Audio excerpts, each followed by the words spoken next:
Yes, 90125, right now on States and Kingdoms.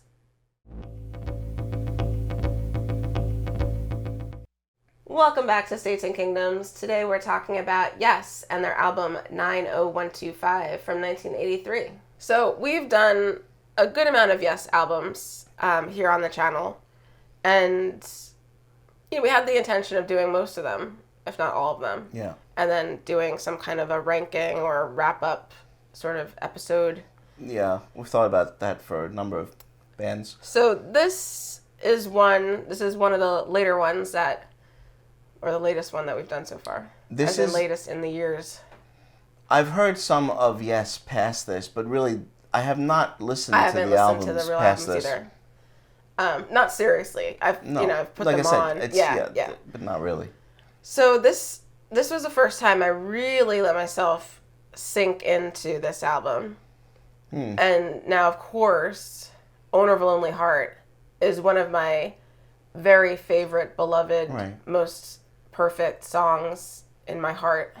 Well, I have a kind of a schizophrenic approach to this album. Okay. One. Yeah, explain. Owner of a Lonely Heart is the first Yes song I ever heard.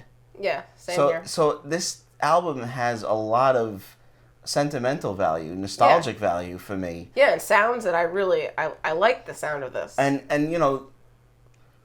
I do too. It's a good album. Mm-hmm. But, the question is it a good Yes album? Right. And that's always been kind of the thing for me. So for me to really enjoy this and take it on its own terms, I just consider it a side project. We call it cinema. No, but really a Yes side project. Yeah. And it's not, I don't demand of it like what I would normally demand of a Yes album. Yeah.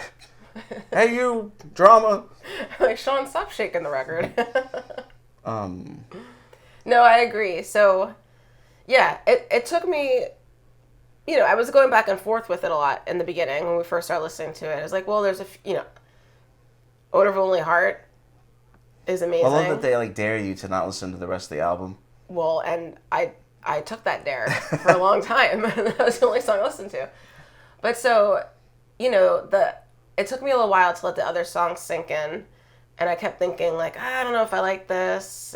But then all of a sudden, it started to click. And I was starting to pick out, definite things that I liked and melodies that were sticking with me. And I started to, it started to really get in there. And I do like it. Yeah. I do like it. I mean, there are, of course... I like it. Songs that I like quite a bit. Songs that, The sound of it is great. I like that 80s sound. And really, this is also something that we heard on CD first. I mean, I really do find that most of the 80s records, they really do sound better on vinyl. Yeah. This doesn't have that kind of sheen... Yeah, when they transfer the tapes from Bishop it seems Sheen. to be stuff that there's a period of time funny. There's a period of time where things are still being recorded and first put on record on vinyl, but then CDs were just right around the corner, and these recordings seem to get lost when they're transferred to CD, they lose something, or there's something. It really something changes. It really depends. I mean, the nature of digital, but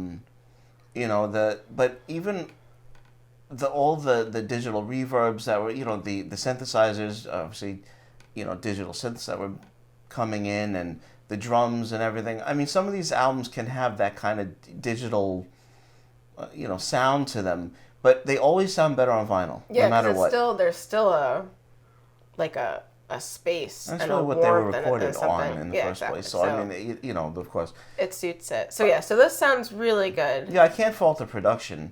Really, and if you listen to the live recording, they did, that they put out the next year or whatever it was. Yeah, 9021 Live.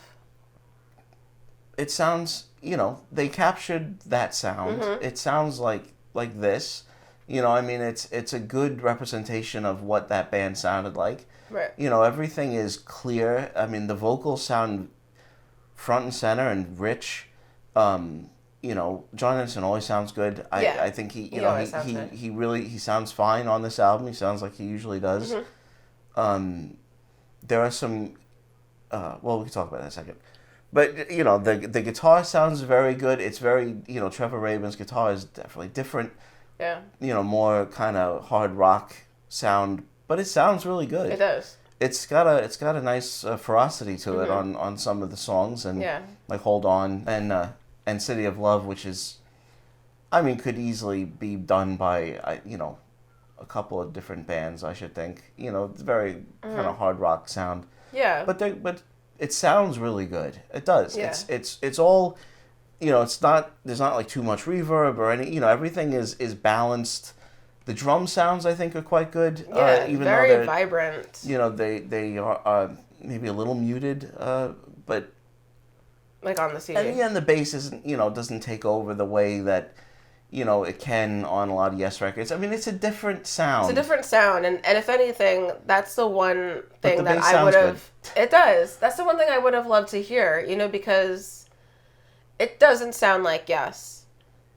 At times it does. At times it does. It would have sounded more like Yes if Chris Squire had a little bit more of his usual, like stylistic traits. What's really interesting? He doesn't do that much on this album. You have Drama with no Jon Anderson or Rick Wakeman. Then you have this with no Steve Howe and and Rick Wakeman, of course. But and it's not really. It's kind of interesting to compare those two records. It's like which one is the more Yes sounding, and it's actually not really fair because obviously Drama wins. But Jon Anderson, if he had been more involved in the writing, it would have been sort of interesting to see what would have happened. So considering these are mostly Trevor Rabin songs, the fact that they do sound as much foundation at the foundation, Yes. they sound as much like Yes that they do, I would say is a testament to Jon Anderson's vocals and what he altered and what else he brought to it. Yeah. It's not, it's, so like you've been saying, and I've been saying, and we've been saying, does it sound like Relayer? Well, no. No. Is it supposed to? No. No. And that's what I mean by kind of taking the album on its own terms. If I'm expecting it to sound like Tales from Topographic Oceans, that's my fault. It's not, they didn't intend it to sound that way. Shame on you. And, it is exactly like what it is. It's an enjoyable Yes side project album that I called 90210 for like my entire life. And I still have trouble not doing that. Melrose Place. Yeah. But there are a few songs that I absolutely love, aside from Owner of a Lonely Heart. I really, really enjoy Cinema, the instrumental. Mm-hmm. I think it's an awesome song that they could have easily expanded, but they keep it nice and short and tight, and it's just really, really nice. Mm-hmm. It just has some really nice melodies, and it goes through some very quick changes, and I think it's a beautiful instrumental. And, Changes is a really good song. Changes also is a very good song. I really like Hearts a lot. Mm-hmm. I think that song is maybe one of the more dynamic songs. It does kind of shift a little bit more than some of the, a lot of the songs are a little, more straightforward. It does remind me of, like, solo Jon Anderson stuff, yeah. Yeah, so Hearts seems to have a little bit more of a, like, a little bit more movement, and it's a really lovely melody. Mm-hmm. A couple of them that are in there. There are no songs, that I have any real problems with. Like I said, a couple of them are more like hard rock. And even in, was it City of Love, I mentioned, it's actually kind of fun to hear Jon Anderson kind of swinging it around like that because, he's always meditating. He's always very ethereal and It's nice to hear him grounded. Yeah, he's got a little in his power. Little wah, And Hold On is fun. A good song. One I was gonna say one thing that of course, the one thing that does sound like Yes throughout the whole record are the harmonies. You can't get away from those really. Even some of the songs that could be Like a Van Halen song? Not even Van Halen. I don't, but I don't know, but could have been maybe a couple other bands that would have done it maybe quite similarly. Tears for Fears? Yeah, no. The harmonies make it, yes. His voice and that, Yeah. They always had such powerful harmonies, and it's still there on this album. So that's a huge part of what makes Yes so great. So it's the fact that that is present on this, I think should prevent someone from just, hating this outright. Well, I mean, this album was wildly successful when it came out, and well, sure. I don't know how many people at the time had a problem with it, thinking like, oh, it doesn't sound like Yes from 10 years ago. Well, there were. I mean, and it didn't even sound like Drama, which was not even that 3 years ago. Yeah. Yeah, but there worse things were coming, so everyone, don't worry. It's gonna get worse. It's like, don't enjoy this. Don't complain about that. Enjoy Wait it. until you hear this. It's hard for me to separate a lot of the things in this album, just because, like I said, it is a sentimental, nostalgic sound. There, especially some songs where, like we were saying, Jon Anderson, it sounds like solo Jon Anderson, or even like, legend Jon Anderson, yeah. Which is very nostalgic or and quite strong. Jon Anderson. Very, very strong feelings about all that. Mm-hmm.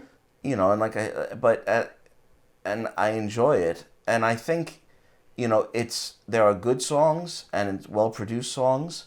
It's a good sounding record. Everything balanced and it was clearly done, very well. But there's always that thing. It's like, but is it? It's not really a great Yes album, is it? I mean, there's always that thing that always kind of, even that it's always been there for this. Well, even album. Does the rest of the album stand up to Owner of a Lonely Heart? Yes, I think so. I think it does. I think, that may be the most exciting song on the album, but the rest of it is not filler at all. No, so, I wouldn't say it's filler. No, but Owner of a Lonely Heart just sets the bar so high, and knowing that song as well as most people do, and then, listening to earlier Yes and getting so into all of those Yes albums. And I never had a problem, thinking like, roundabout Owner of a Lonely Heart. Do you know what I mean? No. Me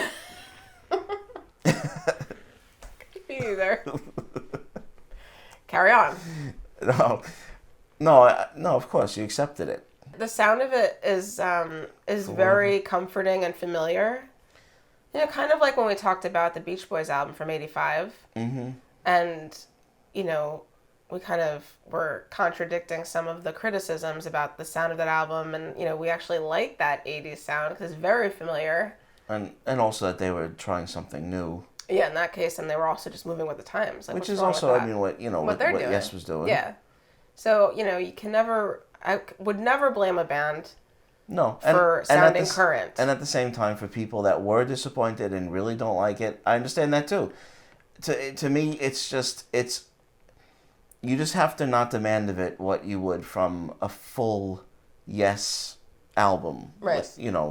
With the original lineup. Yeah. It's a fun, good, entertaining record with some really good songs. And of course, most people probably know this, but, they weren't going to call it Yes. Right. They were actually going to call it Cinema, but then because of different and factors, it wouldn't they ended have up sounded causing like it. Yes if Jon Anderson weren't there. Right, and he almost didn't come back to do the vocals for this. So, I don't know, it's just interesting. Thank you so much for watching. I hope you enjoyed our brief discussion of 90125. Please make sure to let us know in the comments what you think of this record. Please consider subscribing to States and Kingdoms, and also make sure to like this video. We've got more videos coming up every Monday, Wednesday, and Friday, so we will see you next time.